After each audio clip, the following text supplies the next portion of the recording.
This year alone, police recorded over 2,000 cases of gender-based violence. It is in this light the U.S. Embassy conducted the roundtable discussion.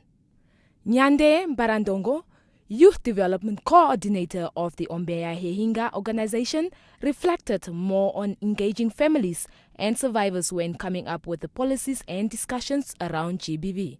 For instance, when we have workshops around gender-based violence, if we ever try to include families, what if we invite families to this workshop, have a conference of different types of families attending the workshop? Then you will find the root causes of gender-based violence, because you will hear from people themselves talking about it, rather than us bringing to them a program that we think works. So I think that's the most thing that we are actually turning a blind eye on, is involving the families that are going through gender-based violence. Louise Mwanyengapo, a survivor of GBV, shared her views around raising and educating the boy child in the society, as well as lack of understanding of GBV issues. Also, when cases are reported in Namibia, I see that a lot of the times people tend to question the women a bit more.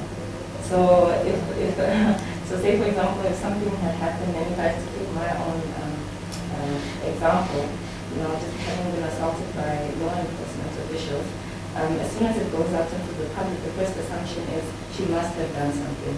She must have said something to have provoked them to have done something like this to her. So the same as women, what was she wearing? She must have, done something for that to have happened. It can't just be natural. And so again, I always feel like the burden always leans more towards the women. And I'm just trying to always find the language towards it in terms of how do we counter this.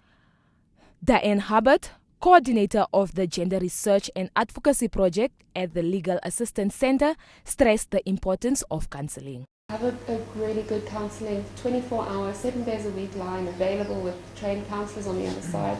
But it also includes the education of youth, of teachers, of parents, of principals, of those institutions too.